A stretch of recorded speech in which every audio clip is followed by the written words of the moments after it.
quando cada um de nós transformar-se em livro atuante e vivo de lições para quantos nos observam um exemplo, as fronteiras da interpretação religiosa cederão lugar à nova era de fraternidade e paz que estamos esperando. Iniciemos com a nossa prece. Jesus, Mestre amado, mais uma vez, Senhor, agradecemos a oportunidade de trabalho, a oportunidade de estar trazendo a doutrina espírita através deste vídeo. Pedimos, Senhor, a orientação dos nossos mentores para que possamos efetivamente traduzir o que ela nos apresenta de uma forma tão clara, de uma forma tão positiva, de uma forma tão lógica, de uma forma tão amorosa. Possamos, Senhor, pedir também por todos nós em humanidade, encarnados e desencarnados, que a sua paz, Senhor, cubra sempre toda a terra. Possamos pedir que o nosso trabalho seja o necessário e seja proveitoso para todos que o assistem. Graças a Deus. O mês de outubro, para nós espíritas, é um mês que nós homenageamos e relembramos o aniversário, o nascimento, melhor dizendo, de Allan Kardec, em 3 de outubro de 1804. E esse nosso estudo de hoje, ele não deixa de ser uma homenagem ao codificador. Kardec, quando teve o contato com as mesas girantes, os fenômenos que se apresentavam a ele naquele momento, não só a curiosidade natural do ser humano o moveu para o trabalho. Já era a sua missão. Ali naquele momento em que ele teve esse contato, despertou algo que já lhe vinha da espiritualidade. Já era um seu compromisso. Não foram, ou melhor, não foi trabalho fácil, foi um trabalho árduo, foi um trabalho de muita pesquisa, muita observação, um trabalho científico, um trabalho em que detalhes seriam necessários, um trabalho em que ele teve muitos problemas ao longo dele. E isso não o desanimou. Prosseguiu da melhor maneira possível, porque ele sabia que aquele trabalho não era um trabalho dele, ou melhor, não era um trabalho só dele, porque ele teve efetivamente a participação da compilação, através da compilação. Era um trabalho dos espíritos para a humanidade. E ele foi feliz nesse trabalho. E ele foi bastante orientado, ele foi bastante incentivado por aqueles que o cercavam. Teve os detratores da doutrina, teve os problemas materiais, enfim, coisas que acontecem com aqueles que realmente se lançam a uma missão. E essa foi a de Kardec. Trazer para nós, codificando a doutrina dos espíritos. O Pentateuco trazido por Kardec, ou melhor, codificado por Kardec, não foi uma obra aleatória. Ela tem a sua lógica, ela tem a sua forma ideal para nos trazer cada uma das lições que deveriam ser trazidas de forma compreensível. O Livro dos Espíritos, trazido a lume em 1857, ele contém os princípios da doutrina sobre a imortalidade da alma, a natureza dos espíritos, as suas revelações com os homens, as leis morais, a vida presente, a vida futura, o porvir da humanidade. Faz um grande resumo da obra, um resumo detalhado, um resumo extremamente didático. Em seguida, havia a necessidade de nos mostrar como deveria ser feita a comunicação com os espíritos. Vem então o Livro dos Médiuns, em 1861, que vai reunir esse ensino especial sobre a teoria de todos os gêneros de manifestações, os meios de comunicação com o mundo invisível, o desenvolvimento da mediunidade, as dificuldades que nós podemos encontrar na prática do espiritismo. Havia a necessidade em seguida da parte moral. Então surge o Evangelho segundo o Espiritismo em 1864, que vem explicar as máximas morais do Cristo em concordância com o Espiritismo e a sua aplicação àquelas diversas circunstâncias que nós encontramos ao longo da nossa vida. E o que aconteceria conosco após essas circunstâncias da vida? Céu e inferno vem nos apresentar a justiça divina segundo o Espiritismo e vai comparar crenças ortodoxas sobre o destino das almas com as revelações dos espíritos a respeito do mundo espiritual. E em seguida, e finalmente, ainda encarnado, Kardec nos traz em 1868 a Gênese, que vai tratar dos milagres, das predições, segundo o Espiritismo, claro, e vai examinar fatos bíblicos e científicos à luz da razão e do conhecimento espírita. Após o seu desencarne, são reunidos em obras póstumas os escritos inéditos que Kardec deixou sobre diversos temas, como a existência de Deus, a natureza do Cristo, a prece, a caridade, a perfeição moral, entre outros assuntos.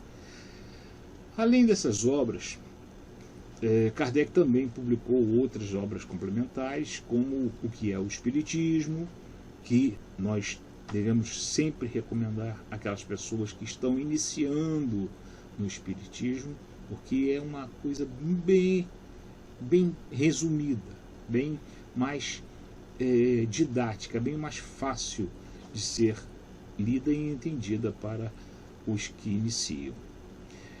Viagem Espírita, em 1862, instruções práticas sobre as manifestações espíritas, resumo da lei dos fenômenos espíritas, entre outras obras. No nosso estudo de hoje, nós vamos buscar o conteúdo no livro A Gênese, no seu primeiro capítulo, Caráter da Revelação Espírita. Ali, Kardec mostra a sua preocupação nessa obra derradeira, né, ao fechar esse ciclo de obras, das 5 obras, ele vem mostrar para que veio, né? Ele vem mostrar como veio, e ele vem mostrar por que veio essa revelação efetivamente. Claro que ele mostra ao longo de toda a obra, mas nesse capítulo específico ele traz efetivamente a essência da nossa doutrina. E nós vamos tentar trazer essa nossa visão para os senhores e senhoras. Vamos iniciar com a definição, o significado da palavra caráter.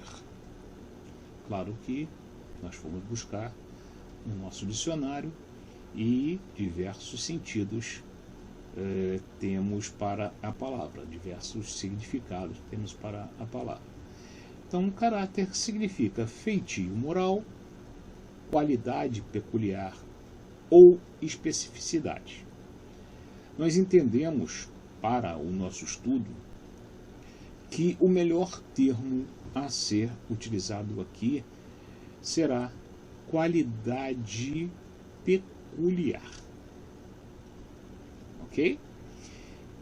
Kardec inicia o capítulo com 12 perguntas.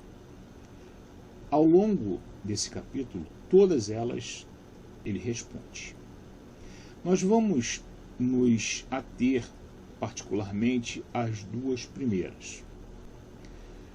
Pode-se considerar o Espiritismo como uma revelação? Nesse caso, qual o seu caráter? Essas as 2 primeiras perguntas dessas 12 que nós citamos. Revelar. O que significa revelar? Literalmente, ela significa sair de sob o véu.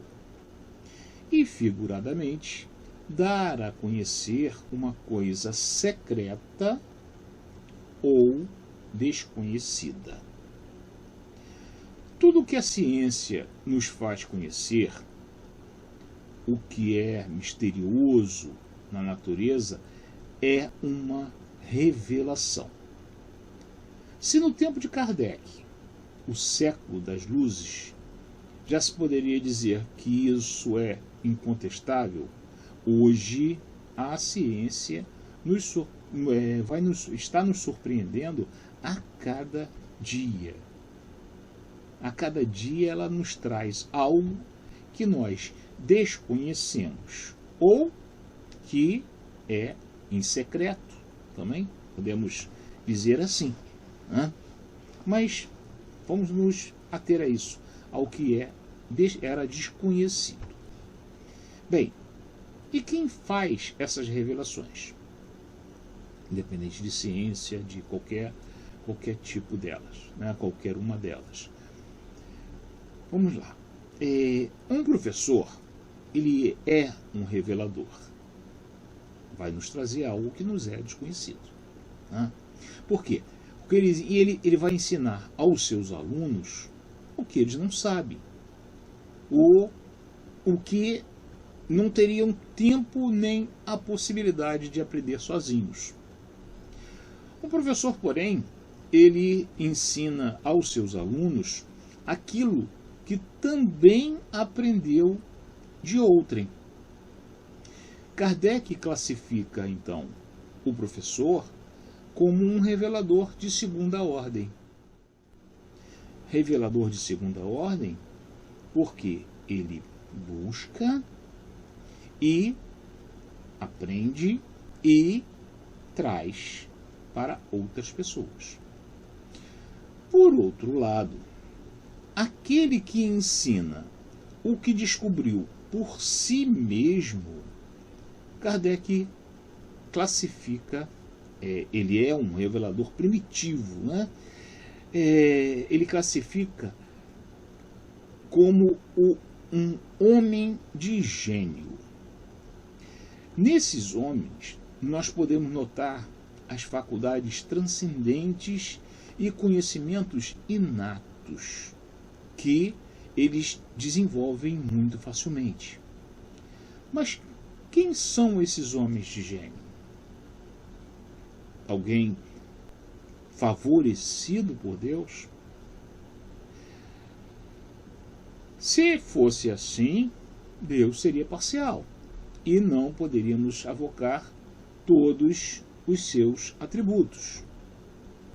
Um homem de gênio é apenas um espírito mais vivido, com mais experiência, com mais conhecimentos que os demais com os quais ele vem a conviver. O seu saber, ele é fruto de um trabalho próprio ao longo das reencarnações e não é resultado de um privilégio dado por Deus. Esses são os missionários que nos trazem as revelações tanto na esfera física quanto na esfera filosófica. Se as revelações científicas são importantes para a nossa sobrevivência no planeta, as de ordem moral são essenciais para o progresso que abrange o físico e o espiritual. Muitos são os homens de gênio que conviveram com a humanidade. E qual o maior deles? Nós podemos dizer, foi Jesus. Além de ser um Cristo de Deus, ele é responsável, né, pela criação do planeta Terra. Ele habitou entre nós para revelar o Deus Pai, o Deus Bondade, o Deus Caridade, o Deus Justiça. Ele era um espírito como nós, claro, muito mais vivido, muito mais evoluído ao longo dos, não podemos dizer quanto tempo, né? Muito mais que nós. Ele não revelou mais há quase 2000 anos, né? Nesses 2000 anos que a gente que a gente tem notícia dele, porque não tínhamos ainda a capacidade de entender o que precisava ser ensinado. Porém, o Cristo fez uma afirmação, e essa afirmação é que ele nos enviaria o Consolador. Está lá em João, capítulo 14, 15 a 17 e 26, os versículos. Né? Se me amais, guardai os meus mandamentos. E eu rogarei a meu Pai, e ele vos enviará outro Consolador, a fim de que fique eternamente convosco, o Espírito de verdade, que o mundo não pode receber, porque o não vê e absolutamente o não conhece. Mas quanto a vós, conhecê-lo-eis, porque ficará convosco e estará em vós. Porém, o Consolador, que é o Santo Espírito, que meu Pai enviará em meu nome, vos ensinará todas as coisas e vos fará recordar tudo o que tenho vos dito. Então, neste ponto, nós devemos tomar muito cuidado se nós afirmarmos aos irmãos de outras religiões que o Espiritismo é o Consolador prometido. Nós devemos lembrar que esta afirmação ela estaria sendo feita dentro de uma visão religiosa judaico-cristã. Ok? Perguntamos então, e na visão hinduísta, quem é o Consolador? E na visão islâmica, quem é o Consolador? E na visão africana? Na visão budista? Será que os profitentes das religiões, dessas que a gente citou, será que eles concordariam que o Consolador é o Espiritismo? Então, nem mesmo os ocidentais, né, os religiosos ocidentais, eles concordariam com essa afirmação. Perguntemos a um protestante, por exemplo, se o protestantismo é o Consolador, e ele responderá afirmativamente. A um católico, e a mesma resposta nós teríamos.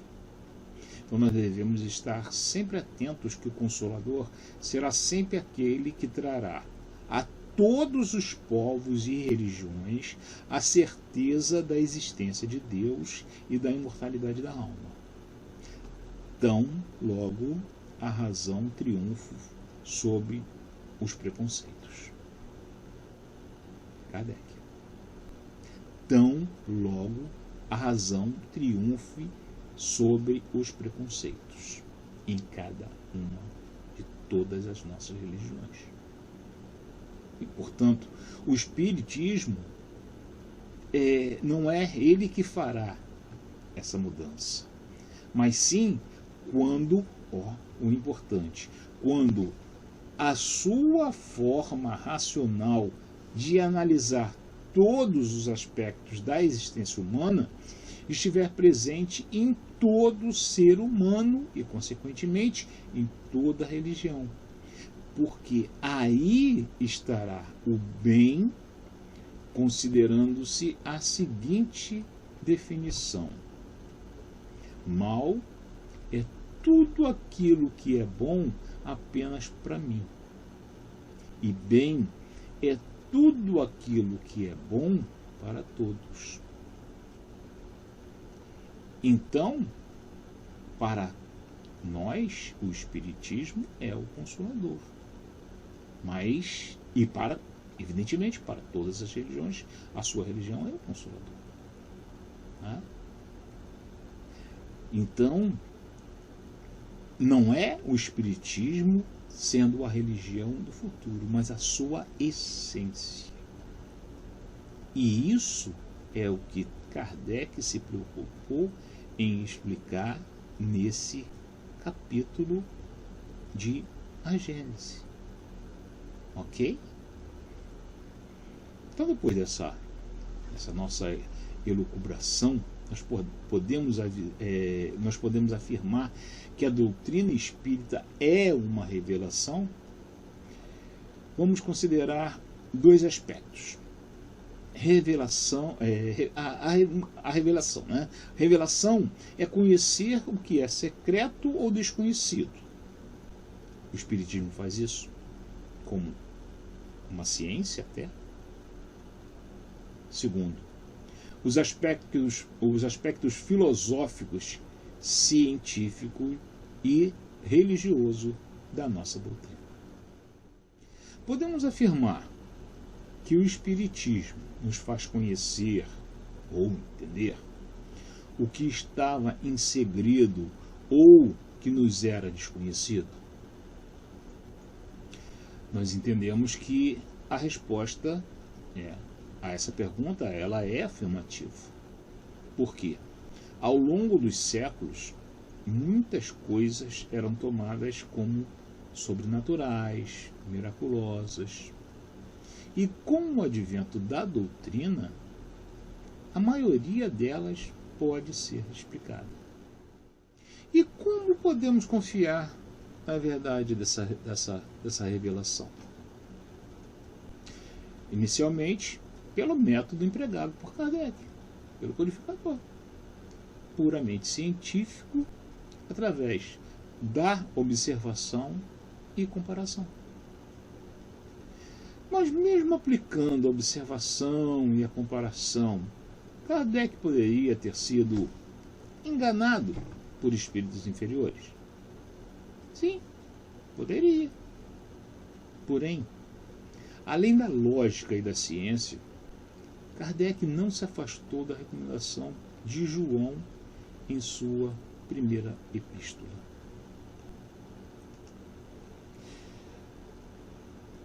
Não acrediteis em todos os espíritos, vede antes se os espíritos são de Deus.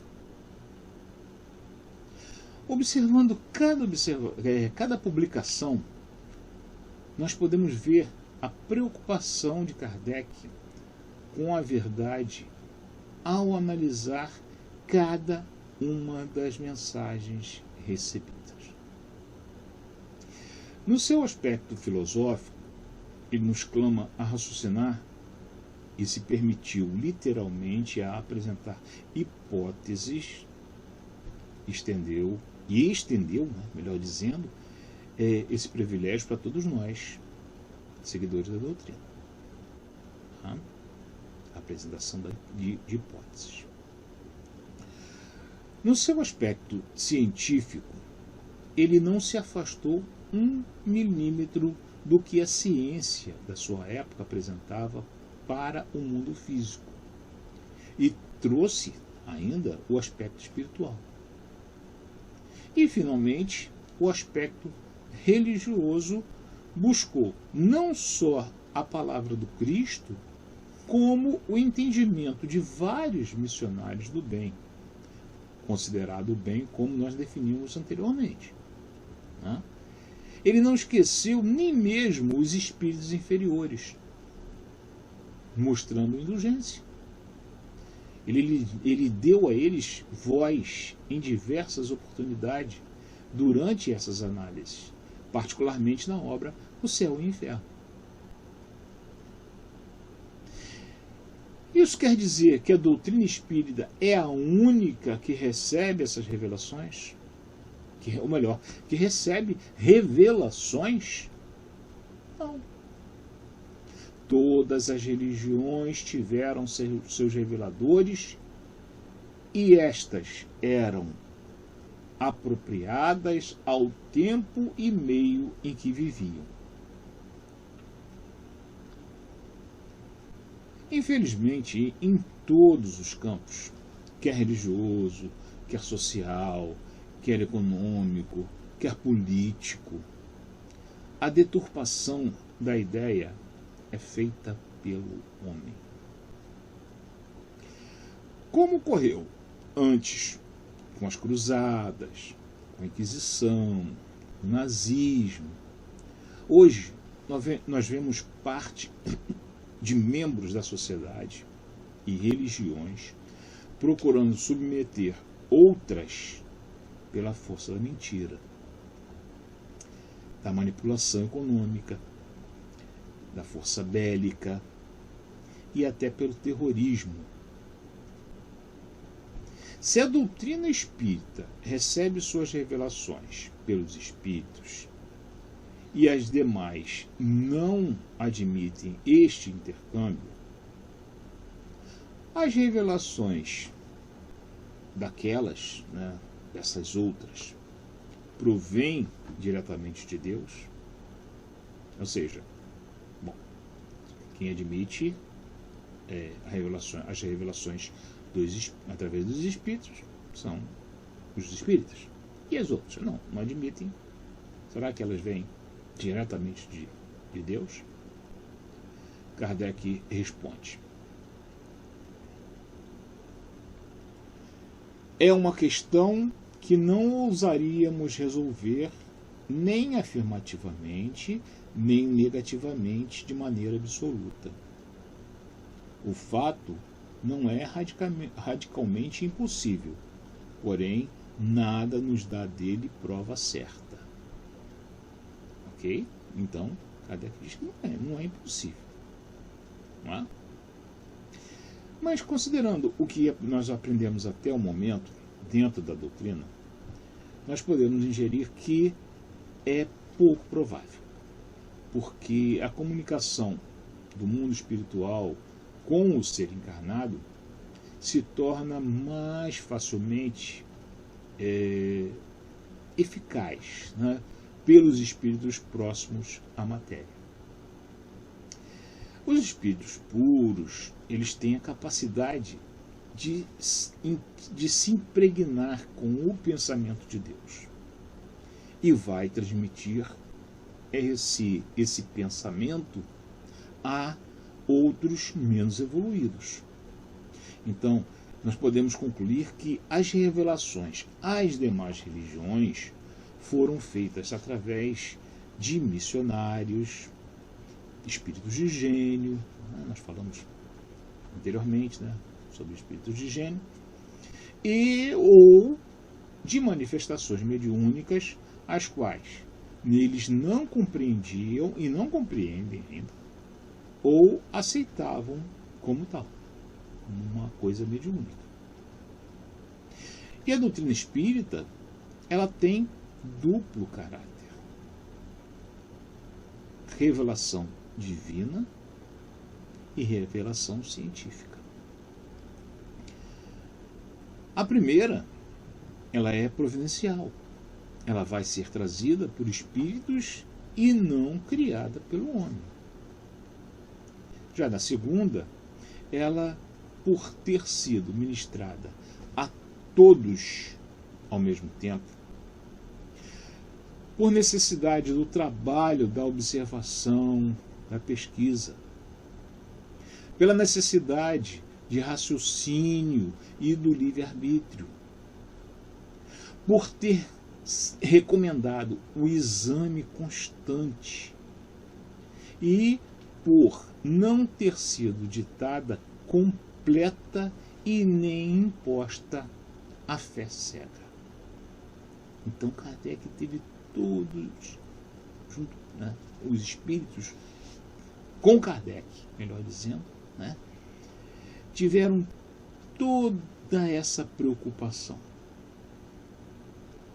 para essa segunda observação, a revelação científica. Não é? Ok, revelação,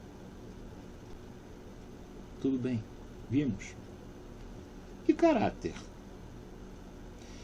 Então, entendido que a característica essencial de uma revelação tem que ser a verdade. Falamos, né? Revelação espírita, revelação científica, sim.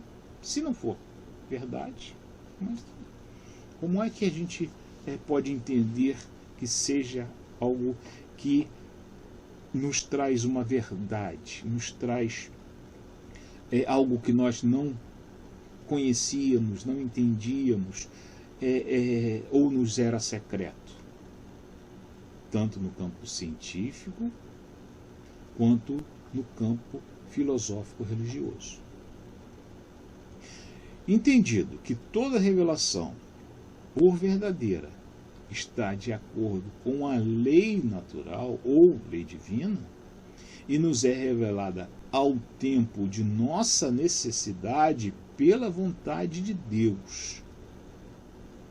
Entendido que a verdade, entendido que Deus é a verdade absoluta e entendido que o Espiritismo é uma revelação, somente podemos concluir que Kardec, por ser divina a sua origem e da iniciativa de espíritos, sendo a sua elaboração fruto do trabalho do homem, o caráter da revelação espírita é a verdade, tanto no plano espiritual quanto no plano material. E para entendermos a verdade que a doutrina nos apresenta, devemos nos identificar com as suas bases doutrinárias. Quais são? A existência de Deus, a imortalidade da alma, a pluralidade dos mundos habitados, a pluralidade das existências e a comunicabilidade dos espíritos. Então nós temos aí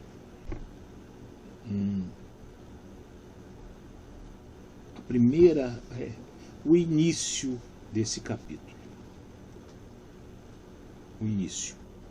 Kardec ainda nos traz bastante informação nesse capítulo. Ele vai detalhar algumas outras coisas. Então, em conclusão, nós temos que entender que o caráter da revelação espírita é a verdade, puramente a verdade. E isto é apenas um pequeno trecho do capítulo. Esse capítulo contido na Gênesis. Nós fomos até mais ou menos o item 15 de 62 que temos no capítulo. E é interessante que nós busquemos os demais, continuemos a leitura dos demais, porque Kardec ainda nos traz muitas outras informações a respeito desse assunto tão interessante, né? Tão necessário para que compreendamos a doutrina. Não podemos esquecer o que o Espírito de Verdade nos trouxe. Espíritas, amai-vos, espíritas, instruí-vos. Que a paz de Jesus esteja com todos nós nessa terra.